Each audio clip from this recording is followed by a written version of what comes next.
اما بعد فاعوذ باللہ من الشیطان الرجیم بسم اللہ الرحمن الرحیم۔ اللہ رب العزت کا فضل کرم اور اسی کی عطا کردہ توفیق سے ہم تو چونکہ معاشرے کی اصلاح اپنی تربیت ہوتی ہے۔ کل بھی میں ایک جگہ پڑھ رہا تھا کہ ہم معاشرتی سوشل لیول میں اتنے گر چکے نا کہ ہر بندہ یہ کہتا ہے کہ ایک میرے جھوٹ بولنے سے کیا ہوگا، ایک میرے دھوکہ دینے سے کیا ہوگا، ایک میرا علم نہ سیکھنے سے کیا ہوگا، ایک میرا جو ہے وہ سود کا کاروبار کرنے سے کیا ہوگا۔ ہر بندہ اٹ سیلف میرے سمیت ساروں کا یہی کرنا مرنا کرنا ہے، یہی کہ ایک میرے نال کی ہونا، باقی ساری دنیا کر دی پئی ہے، باقی سیدھے ہون گے تو میں بھی سیدھا ہو جاواں گا۔ ہر بندے کا یہ ہے۔ تو اسی وجہ سے ہمارا جس دن ہم نے یہ ٹھان لیا کہ میں جھوٹ نہیں بولوں گا، میں اپنے گھر پہ کنٹرول رکھوں گا، میرے گھر کا کوئی فرد غیر شرعی کام، غیر اسلامی کام اور حرام کام نہیں کرے گا، حلال کی طرف جائے گا، حلال دیکھے گا، حلال سنے گا، حلال کھائے گا، حلال کمائے گا، حلال جو ہے وہ پڑھے گا، حرام سے بچے گا، حرام نہیں کھائے گا، حرام نہیں کمائے گا، حرام نہیں دیکھے گا، حرام سے رابطہ نہیں رکھے گا، پھر اس دن معاشرہ سیٹ ہوگا۔ لیکن جب تک یہ درد ہے نا، یہ المیہ، جب تک یہ ہمارا کنسیپشن کلیئر نہیں ہوتا کہ میں ایک میرے نال کی ہونا، وہ آپ نے سنا ہوگا ایک بادشاہ تھا، اس نے حکم دیا کہ ساری میرے اس علاقے کے اس گاؤں کے لوگ کہ یہ کنواں صبح دودھ کا بھرا ہوا ہونا چاہیے، زیادہ نہیں، ہر شخص نے اپنے گھر سے ایک ایک پیالی، ایک ایک کپ دودھ کا اس کنویں میں ڈالنا ہے۔ بادشاہ نے یہ حکم دیا، رات کے اندھیرے میں ہر شخص نے ایک ایک کپ، ایک ایک پیالی دودھ کی اس میں ڈالنی ہے۔ مثلا میرے گھر سے محترم شفیق صاحب، بابا جی ایوب صاحب، محترم طارق صاحب، ہر شخص نے ہر گھر سے ایک کپ اپنا دودھ کا اٹھا کے پیالہ اس کنویں میں رات کے اندھیرے میں ڈال کر جانا ہے۔ اب رات کا اندھیرا تھا، بادشاہ تھا، پرانا دور تھا، لائٹ کا، روشنی کا انتظام نہیں تھا، تو ہر شخص نے کیا سوچا، ایک میرے پانی پان نال کی ہونا، باقی سارے دودھ پان گے، میں پانی پا آنا۔ سمجھ رہے ہیں نا میری بات کو؟ تو بادشاہ نے جب یہ حکم دیا کہ سارے ایک ایک کپ دودھ ڈالو گے، میں نے بھی یہ کہا کہ بس باقی سارے یہ جڑے بیٹھے نا انہاں دودھ پانا، ایک میرے پانی دی کپ پان ڈال، میں پانی پانا، میں دودھ نہیں پانا، تو میرے پانے سے کیا ہوگا، ڈالنے سے کیا ہوگا، میں پانی ڈال آتا ہوں۔ انہوں نے بھی یہ کہا کہ ایک میرے ڈالنے سے، انہوں نے بھی یہ کہا کہ ایک کپ میرے پانی سے کیا ہوگا، باقی سارے تو دودھ والے ہیں۔ ان سب نے یہ کہا کہ ایک پانی کا کپ میں ڈالوں گا، باقی سارے دودھ والے ہوں گے، تو میرے ایک پانی کا کیسے پتہ چلے گا، ویسے بھی اندھیرا ہوگا۔ صبح کی جب روشنی ہوئی، پھو پھٹی، صبح کا جب طلوع آفتاب ہوا، سورج نکلا، بادشاہ سلامت آیا دیکھنے، تو دیکھا تو کنواں سارا پانی کا بھرا ہوا تھا، سارا پانی کنویں کے اندر پانی تھا، دودھ کا ایک قطرہ بھی نہیں تھا، ایک گھونٹ بھی دودھ نہیں تھا۔ کیوں؟ وہ ہر بندہ یہ کہہ رہا تھا نا، ایک میرے ڈالن نال کی ہونا ہے، میں پانی پانا، باقی سارے دودھ۔ تو ایک میرے جھوٹ بولنے سے کیا ہوگا، ایک میرا غیر شرعی کام کرنے سے، ایک میرا غیر اسلامی کام کرنے سے کیا ہوگا۔ مسئلہ یہ ہے، جس دن ہم نے اپنے آپ کو درست کر لیا، اپنے آپ کو ریپینٹ کر لیا، اپنے آپ کو کریکٹ رائٹ وے پہ لگا دیا، اس دن ہمارا معاشرہ درست ہو جائے گا۔ اور جب تک ہم یہ سوچ رہیں گے، یہ کنسیپٹ رہے گا کہ ایک میرے نال کی ہونا، پھر کبھی بھی معاشرہ ان اللہ، قرآن کریم ہے، ان اللہ لا یغیر ما بقوم حتی یغیروا بانفسہم، ہرگز اللہ اس وقت تک کسی بھی قوم کی حالت کو نہیں بدلتا جب تک اس قوم کو اپنی حالت کے آپ بدلنے کا خیال نہ ہو، جب تک کوئی خود اپنے آپ کو نہ بدلے۔ المختصر 4 منٹ ہو گئے، 4 منٹ باقی، 8 منٹ بعد دعا ہوتی ہے یا 10 منٹ بعد دعا ہوتی ہے۔ مسئلہ یہ ہے کہ وضو سے ہم شروع کریں گے، کیونکہ ہماری ہر عبادت کی ابتدا کیا ہے جی، وضو سے پہلے استنجا ہے، تو ہم جب تک پاک نہیں ہوں گے اس وقت تک ہماری کوئی عبادت نہیں۔ ایک شخص ہے، وہ گھر سے اٹھا، بستر چھوڑا یا کام کاج چھوڑا یا بینک سے نکلا یا کھیتوں سے نکلا اور آیا، گرمی یا سردی برداشت کی، اپنا کام بھی وائنڈ اپ کیا، تمام ایکٹیویٹیز کو چھوڑ کر کلوز کر کے بند کر کے آیا، اس نے وضو کیا، استنجا کیا، نماز پڑھی، سارا ٹائم لگا دیا، اور پھر وہ نماز پڑھ کے چلا گیا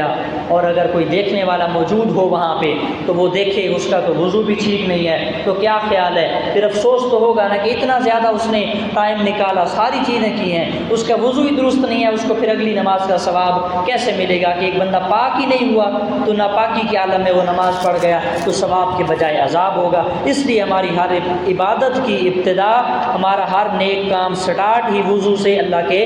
جو ہے وہ پاک، اپنے جسم کو پاک کرنے سے ہوتا ہے۔ اور حدیث پاک ہے، اللہ کے محبوب پاک صلی اللہ علیہ وسلم کا فرمان عالی شان ہے کہ بندہ جس وقت اپنے رب کی بارگاہ میں کھڑے ہونے کا ارادہ کرتا ہے نماز کے لیے یا ذکر کے لیے، اور پھر وہ وضو کرتا ہے، جب وضو کے پانی کا پہلا چلو اپنے ہاتھ میں لیتا ہے، پہلا قطرہ اس کے ہاتھوں سے لگتا ہے، اللہ اس کے جسم کو، سارے جسم کو گناہوں سے پاک اور صاف فرما دیتا ہے۔ دیکھیں، ابھی آپ آئے نہیں، ابھی آپ نے پڑھا نہیں ہے، توبہ نہیں کی، روئے نہیں، نماز میں خشوع نہیں، عاجزی نہیں پیدا ہوئی، ابھی آپ گھر سے نکلے یا گھر سے ٹوٹی کھول کے پانی کی وضو کرنے کے لیے ہاتھوں کو نیچے کیا، ہاتھ دھو رہے ہیں، ابھی پہلے پانی کے چند قطرے آپ کے ہاتھوں میں گرے نہیں، اللہ نے آپ کو پہلے ہی گناہوں سے پاک اور صاف فرما دیا۔ فرمایا جب بندہ مومن اپنے جسم کے اعضاء، پارٹس آف باڈی، وضو کے یہ اعضاء دھوتا ہے، اللہ کریم اس کے گناہوں کو بھی ساتھ دھو ڈالتا ہے۔ وہ آپ نے مجھ سے بھی سنا اور پہلے بھی سنا پڑا ہوگا، صاحب علم لوگ ہیں ماشاءاللہ آپ سارے، وہ کون سے بزرگ تھے؟ چلے میں آپ سے پوچھتا ہوں، جو وضو خانے پہ لوگ وضو کر رہے تھے نا، تو ان کو کہا تھا کہ اوے تو ماں باپ کی نافرمانی سے باز آ جا، اوے فلاں تو شراب پینے سے باز آ جا، اوے تو بدنگاہی اور بدخواہی، برا دیکھنا اور لوگوں کا برا سوچنا، اس سے باز آ جا۔ وہ خود چونکہ وضو کر رہے تھے اور یہ تینوں شخص بھی وضو کر رہے تھے، تو وضو کی وہ جو پانی والی نالی تھی تو وہ بندے دھو رہے تھے نا یہ چیزیں اپنے جسم کے اعضاء، اور وہ یہ نیچے جو ہے نا وہ پنجابی کے اندر روڈنا، ہاں مطلب بہہ رہے تھے پانی کی نالی کے ساتھ یہ والے گناہ، کہ ایک بندہ اپنے ماں باپ کی نافرمانی کرتا ہے، ایک بدنگاہی کرتا ہے اور بدخواہی یعنی برا سوچتا ہے اور برا دیکھتا ہے، اور تیسرا جو ہے وہ شراب پیتا ہے، تو یہ گناہ دھل کر پانی میں بہہ رہے تھے، تو بزرگوں نے منع کیا۔ اس بزرگ کا کیا نام ہے جی؟ میں بتا دیتا ہوں، حضرت سیدنا امام اعظم نعمان ابن ثابت رضی اللہ تعالیٰ عنہ، امام اعظم ابو حنیفہ، جن کے ہم مقلد ہیں، جن کے ہم ماننے والے، جن کے ہم پیروی کرنے والے، جن کی وجہ سے ہم حنفی کہلواتے ہیں، جن کی وجہ سے ہمارا ٹائٹل، ہمارا جو ہے وہ مذہب کی پہچان وہ حنفی ہے، ہم اہل سنت حنفی ہیں۔ حضرت امام اعظم وضو کر رہے تھے، تین بندے وضو کر رہے تھے، تو دیکھا کہ ان کے گناہ یہ جھڑ رہے ہیں، تو ان کو منع کیا اور پھر اللہ کی بارگاہ میں دعا کی، یا اللہ مجھ سے یہ کشف چھین لے، یہ بصیرت والی آنکھ چھین لے، بصیرت اس کو کہتے ہیں، ٹھیک ہے، بصارت یہ دیکھنا،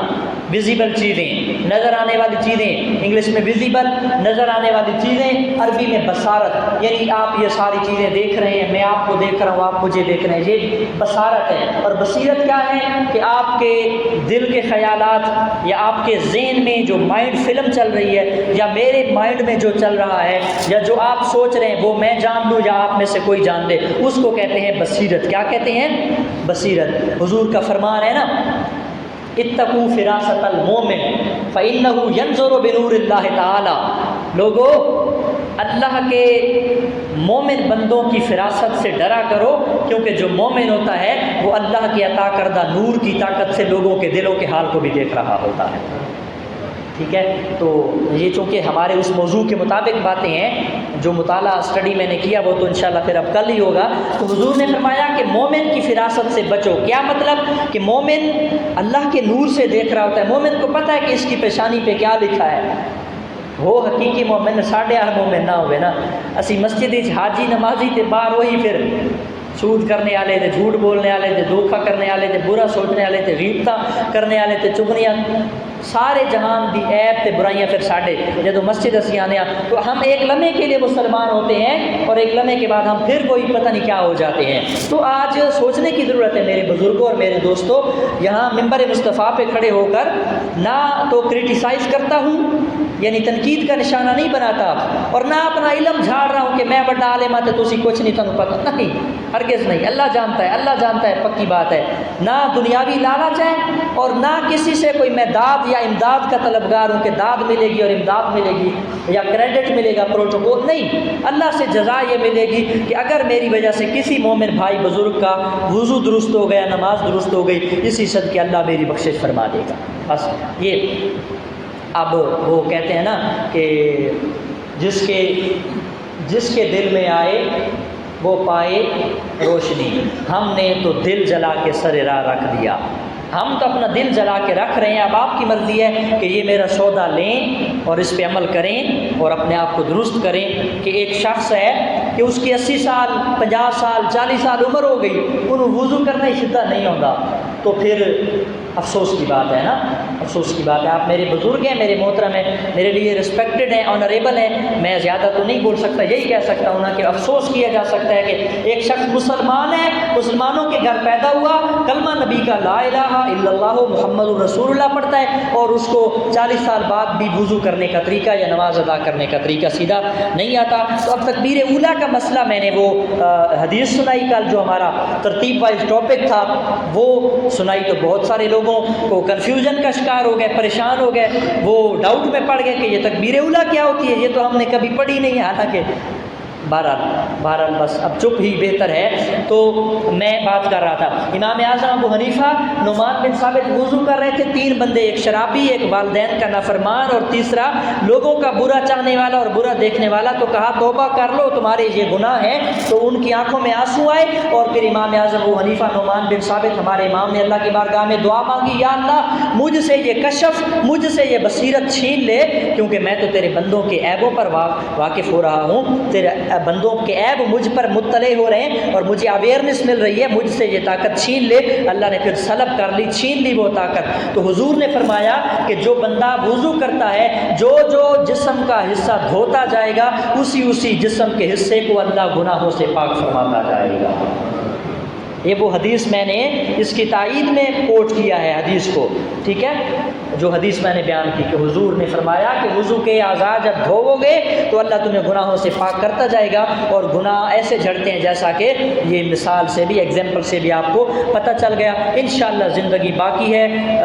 زندگی نے ساتھ دیا تو کل سے ہم استنجا کرنے کا سنت طریقہ پڑھیں گے، اور آہستہ آہستہ ترتیب کے ساتھ ہم جو ہے وہ اپنے شیڈول کے مطابق وضو کا، کلی کا، ساری چیزیں مسنون، سنت کیا ہے، اس میں واجب کیا ہے، اس میں فرض کیا ہے، کیا رہ جائے تو کیا کرنا ہے، کیا رہ جائے تو وضو ہوگا یا نہیں ہوگا، یا فاسد ہوگا یا نماز، یہ تمام انشاءاللہ مسائل ہم پڑھیں گے۔ 12 منٹ ہو گئے، اللہ تعالی ہمیں عمل کی توفیق عطا فرمائے۔ ریکویسٹ یہی ہے، اگر ضروری کام میں بے شک آپ جائیں، ضروری کام نہیں ہے تو پھر یہاں بیٹھیں، کیونکہ میں یہاں اپنی تعریف بھی نہیں کر رہا اور اپنے والد کی تعریف بھی نہیں کر رہا، اور نہ میں اپنے قصے یا اپنی کوئی علم یا کوئی آپ سے کچھ لینے کے لیے، میں تو فقط اللہ کی رضا کے لیے آیا جو ہوں، تو دین کی خدمت ہے۔ 5واں 6واں ضلع میاں والی چھوڑ کے یہاں آیا ہوں، تو کچھ نہ کچھ سمجھ لیں کہ اگر کل کو میں یہاں سے چلا بھی گیا تو آپ کہیں کہ اور نہیں نا، کم از کم ساڑیاں نمازیں سیدھیاں کرا گیا ہے بندہ،